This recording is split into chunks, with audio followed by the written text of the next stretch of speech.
மதகளித்தன் ஓடாத தோள்வலியன் நந்தகோபாலன்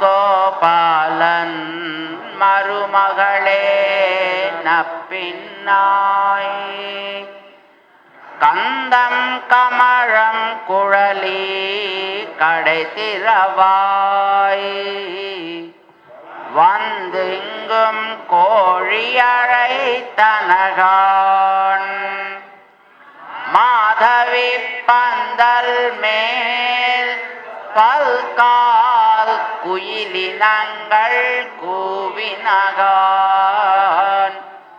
பந்தார் விரலி உன்மைத்துரன் பேர் பாட செந்தாமரை கையால் சீரார் வளையொளிப்ப வந்து திறவாய் மகிழ்ந்தேலோரெம்பாவாய் நீலாதுங்கஸ்தனகிரிதடீ சுப்தமுத்போத்ய கிருஷ்ணம் பாரார்த்தியம் ஸ்வம் ஸ்ருதிரததிரத்தமத்யாபயந்தி ஸ்வோச்சிஷ்டாயாம் தஜனிகடிதம் யாபலாத்கிருத்ய புங்கே கோதா தஸ்யை நம இதமிதம் பூய ஏவாஸ்து பூயः கர்க்கடே பூர்வபல்குண்யாம் துளசி கானனோ பகவான் வந்தே விஸ்வம்பராம் கோதா వందే శ్రీరంగనాయకి. 18వ పాసురం నీలాదేవిని మేల్కొల్పేది. ఉందు మదಗಳಿத்தன் ஓடாத தோள் வலியன் நந்தகோபாலன் மருமகளே நப்பின்னாய் கந்தம் கமழும் குழலி கடை திறவாய் வந்து எங்கும் கோழி அழைத்தனகான் மாதவி பந்தல் மேல் பல்கால் குயிலினங்கள் கூவினகான் பந்தார் விரலி உன்மைத்துனன் பேர் பாட செந்தாமரை கையால் சீரார் வளையொளிப்ப வந்து திறவாய் மகிழ்ந்து ஏலோரெம்பாவாய்.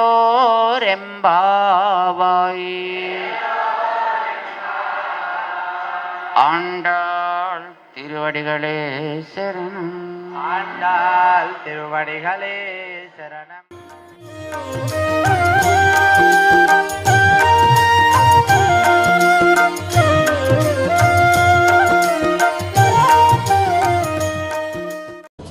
ఈ 18వ పాసురంలో ఆండాళ్ తల్లి ఆ శ్రీకృష్ణుడి పరాక్రమాన్ని ఈ విధంగా వర్ణిస్తోంది.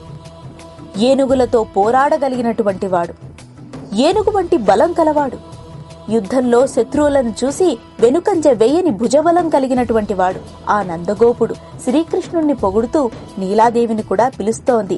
ఎందుకు? శ్రీకృష్ణుని ఆలయం యొక్క తలుపు గడియను తెరవమని. కోళ్లంతా చేరి అరుస్తూ ఉన్నాయి. మాధవీలత పాకిన పందిరి మీద గుంపులు గుంపులుగా కూర్చున్న కోకిలలు కూడా కూస్తూ ఉన్నాయి. కనుక తెల్లవారింది చూడు, బంతిని చేత్తో పట్టుకొనిన దానా, మా బావ శ్రీకృష్ణుడి గుణాలని కీర్తించడానికి మేమొచ్చాం. నువ్వు సంతోషంగా లేచి వచ్చి ఎర్రని తామర పువ్వును పోలిన నీ చేతితో అందమైన చేతి కంకణాలు గల్లు గల్లుమని ధ్వని చేస్తూ ఉంటే తలుపులు తెరువు, మమ్మల్ని లోపలికి రానివ్వు అంటూ నీలాదేవిని కోరుతోంది ఆండాళ్ తల్లి. ఇది 18వ పాసురం యొక్క తాత్పర్యం. జై శ్రీమన్నారాయణ. ఈ సంసారంలో పడి తిరిగే ప్రతి జీవి తరించాలి అంటే లక్ష్మీ పురుషకారత్వే నిర్దిష్ట పరమర్షిభి అని శాస్త్రం చెప్తోంది. లక్ష్మీదేవి ఎవరిని పురుషకారం చేస్తుందో, ఎవరి వైభవం స్వామి దగ్గర తెలియచేస్తుందో వారే తరిస్తారు. అందువల్ల ఈ మహర్షులంతా మనకి తెలియచేస్తున్నారు. సాక్షాత్తు నారాయణుడు కూడా ఇదే నా మతం, నాణ్యథా లక్షణం తేషాం అన్నాడు ఆయన కూడా. అందువల్ల లక్ష్మీదేవి ద్వారా ఎవరైతే చేరతారో వాళ్ళంతా తరిస్తారు. లక్ష్మి అంటే దయ. భగవంతుని దగ్గర ఎప్పుడు దయ ఉంటుందో అప్పుడు మనందరం ఆయన అనుగ్రహానికి ఆస్పదం అవుతాం. దయ లేకపోతే ఆయనలో ఉండే నిగ్రహానికి మనం గురి కావాల్సి వస్తుంది. అందుకే ఎప్పుడు లక్ష్మీదేవిని ముందు పెట్టుకుని వెళ్ళాలి. వైకుంఠంలో లక్ష్మీదేవిని పెరియ పిరాట్టిగా మనం చెప్పుకుంటుంటాం. అలాగే కృష్ణావతారంలో స్వామి అవతరించినప్పుడు ఆయన్ని పొందడానికి మనం నీలాదేవి ద్వారానే వెళ్ళాలి. ఆవిడే పట్టమహిషి అన్నమాట. ఈవిడి కోసమే సాక్షాత్తు సర్వేశ్వరుడు ఈ భూమి మీద గొల్లవాడిగా అవతరించాడని మనకు మన ఆళ్వార్లందరూ తెలియచేస్తున్నారు. ఎందుకంటే నీలాదేవి తండ్రి చాలా అభిజాత్యం కలిగిన వాడు. గొల్లలకి తప్ప మళ్ళీ ఎవరికి ఇవాడు తన కులంలో పుట్టిన వారికే ఇస్తాట. అందుకోసమే స్వామి ఆయనాగి ఆయర్ మంగై వేయతోళ్ విరుంబినాయ్ అంటారు ఆళ్వార్లు తిరుచంద విరుత్తంలో. గొల్లవాడవడానికి గల కారణం ఈ గొల్ల స్త్రీని చేపట్టడానికే. ఈవిడ సౌందర్యానికి ముగ్ధుడై ఇక్కడ అవతరించట. చిన్నతనంలో కూడా యశోదమ్మ, ఒరే ఆవుల వెనక అత్త తిరుగుతున్నావు, ఒంటి నిండా వెన్న పూసుకుంటున్నావు, స్నానం చేయట్లేదు, నీకు చాలా ఇబ్బందిగా ఉందిరా నాన్న, నేను నీకు స్నానం చేయిస్తానని యశోదమ్మ పిలిచిందట. మన పెరియాళ్ళ వాళ్ళు తాము యశోదగా భావించుకుంటూ స్వామిని పిలుస్తారు. పూని తొజివినిల్ పుక్కు పుషిది ఎడైంద పొన్మేని అంటూ అలా ఒంటి నిండా మడ్డి పట్టేసి స్వామికి చిరాకు పుడుతూ ఉంటే, ఆయన చాలా అవస్థ పడుతుంటే చూసిందట తల్లి. చూసి, నాన్న ఇలా కాదురా, నువ్వు ఒకసారి స్నానం చెయ్యి అని చెప్తే స్నానం చేయనే చేయడు. ఎందుకంటే ఎక్కడ స్నానం చేసి శుభ్రంగా ఉంటే తన దగ్గర ఉండేటువంటి ఈ గొల్ల వాసన పోతుంది, అప్పుడు నన్ను గొల్లవాడు అనుకోరేమో అని స్నానం చేయటం మానేసేట. అందుకని దూరంగా పారిపోతున్నాడు. అమ్మ చెప్పింది, ఇంక ఇలా కాదు, నువ్వే గనక ఇలా ఉంటే నిన్ను నప్పిన్న చూసిందా, అప్పుడు నీకు అంతే సంగతులు, నీకు వివాహమే ఉండదు, ఆవిడ నిన్ను చూడదు అందట అమ్మ. నప్పిన్న అంటే నీలాదేవి. నప్పిన్నై కాణిల్ చిరుక్కుం మాణిక్కమే ఎన్ మణియే మంజన మాడ నీవారాయ్ అని అమ్మ పిలుస్తుంటే, ఎప్పుడైతే మామూలుగా స్నానం చేయి నీకు అవి పెడతా ఇవి పెడతా అంటే మనవాడు ఆగలేదు, వెళ్ళిపోతున్నాడు. ఎప్పుడైతే ఇంకో నీలాదేవి చూస్తుంది అనగానే వెంటనే ఆగిపోయి, సరే అమ్మ స్నానం చేయించు అన్నట్ట కృష్ణుడు. అంటే నీలమ్మ అంటే అంత గొప్ప ఇష్టం స్వామికి. ఆవిడ ఈ కృష్ణావతారంలో పట్టమహిషి. ఎవరైనా కృష్ణుడిని ఆశ్రయించుకోవాలి అంటే ఈవిడ ద్వారానే వెళ్ళాలి. అందుకే ఆండాళ్ళ తల్లి ఈవిడ గృహానికి వెళ్ళి ఈవిడిని ప్రార్థన చేస్తోంది. మనకి 18వ పాసురం, 19, 20 ఈ 3 పాసురాలు కూడాను నీలాదేవి యొక్క వైభవాన్ని తెలియచేసేవే. నీలాదేవిని పురుషకార స్వరూపిణిగా మనం ఇక్కడ సంబోధిస్తున్నాం.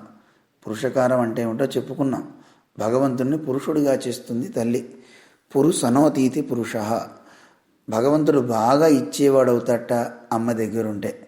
అలా సర్వేశ్వరుడు మనకు అన్నీ ఇవ్వాలి. అయితే ఆండాళ్ళ తల్లి లోకంలో అందరూ కోరే విధంగా కోరట్లేదు. మనం పాసురాల్లో మొన్న పాటల్లో విన్నాం, తూయో మా ఇవందో, మేము పరిశుద్ధంగా వచ్చాం, అన్య ప్రయోజనాలు మాకేమీ లేవు, మాకు ఉన్నదల్లా ఒకటే ప్రయోజనం, ఉన్మైత్తునన్ పేర్పాడా అని ఆండాళ్ళ తల్లి చెప్తోంది ఇక్కడ నీలమ్మకి. నేను మీ వారిని మేము పాడదాం అనుకుంటున్నాం, ఆ స్వామిని కీర్తిద్దాం అనుకుంటున్నాం. ఎందుకు కీర్తిద్దాం అనుకుంటున్నామో తెలిసినా నీ సంబంధం వల్లే. నీ సంబంధం లేకపోతే మాకెందుకైనా. జా మాతా దయితస్తవేతి భవతి సంబంధ దృష్ట్యా వయం పశ్యేమ అని భట్రవారు అన్నట్టు ఆండాళ్ళ తల్లి ముందే తెలియచేసింది మనకి. నీ సంబంధం ఉంది గనక మేమంతా కూడాను ఆయన్ని సేవిస్తున్నాం. మనకి భట్రవారు శ్రీగుండరత్న కోశంలో ఎంత అందంగా వర్ణించారో. రామచంద్రుని అందరూ జనకపురి వారు సేవిస్తున్నారు, అర్చిస్తున్నారంటే కారణం వాళ్ళ ఇంటివాడు గనక, అంటే సీతమ్మ భర్త గనక. అల్లుడి గారికి మరి మర్యాదలు చేయాలి కదండి. అలా మర్యాద చేయడానికి గల కారణం ఈ ఇంటి ఆవిడని కట్టుకున్నవాడు గనక. ఆ సంబంధంతోనే మేము కూడా మీ స్వామిని ప్రార్థన చేద్దాం అనుకుంటున్నాం, పాడదాం అనుకుంటున్నామంటూ ఆండాళ్ళ తల్లి వర్ణించింది ఈ పాసురంలో. ఈ పాసురం చాలా విలక్షణమైనటువంటి పాసురం. ఇందులో అమ్మ ఎర్రని చేతులతో గాజుల శబ్దమవుతూ చక్కగా తలుపు తీయి అని ఆండాళ్ళ తల్లి ప్రార్థించింది. రామానుజాచార్య స్వామివారు నిరంతరం ఎప్పుడు ఈ తిరుప్పావైని అనుసంధానం చేసుకుంటూ ఉంటారట. అలా అనుసంధానం చేస్తూ భిక్షాటనకి వెళ్తూ పెరియ నంబి గారి ఇంటి దగ్గరికి వచ్చారు. వెంటనే రామానుజ వారికి భిక్ష వేయడానికి వారి అమ్మాయి అత్తుళ్ళాయి అంటారంటే తులసమ్మ అని పేరు, ఆవిడ భిక్ష వేయడానికి వచ్చింది. రామానుజుల వారు ఆ పాసుర అనుసంధానం చేస్తూ సెంతామరై కయ్యాల్ సీరారవళ ఇలుప్ప, ఎర్ర తామరల్లా ఉండేటటువంటి ఆ చేతులకు ఉండే గాజుల శబ్దం అవుతూ గలగలమంటూ తలుపు తీయమని వారు భావిస్తున్నారు. వెంటనే ఈ అమ్మాయి తలుపు తీసింది. ఆండాళ్ళ తల్లి భావించిన భావనలో వచ్చిన నీలమ్మగా వీరు తలచి సాష్టాంగ నమస్కారం చేశారు. ఒక్కసారి పెరియ నంబి గారి దగ్గరికి పరిగెత్తింది ఆ పిల్ల. వెంటనే ఆ మహానుభావుడు వచ్చి, ఈయన బహుశా ఉందుమదగళిత్తం చదువుతున్నారేమో అని రామానుజుల వారిని అలా సాష్టాంగంలోనే ఉండిపోతే వారిని లేవనెత్తి హృదయానికి ఒక్కసారి హత్తుకున్నారు. ఎన్ తిరుప్పావే జీయరే అన్నారట. మీరు మా తిరుప్పావే జీయర్ అని సంబోధించారు మన పెరియ నంబి గారు. అలాంటి గొప్ప పాసురం. హనుమంతుడు సీతాదేవిని దర్శించిన 15వ సర్గ సంపత్ప్రదాయకం ఎలాగో ఈ 18వ పాసురం చదువుకున్న వారికి కూడా చక్కటి సంపదలు కలుగుతాయి. జై శ్రీమన్నారాయణ.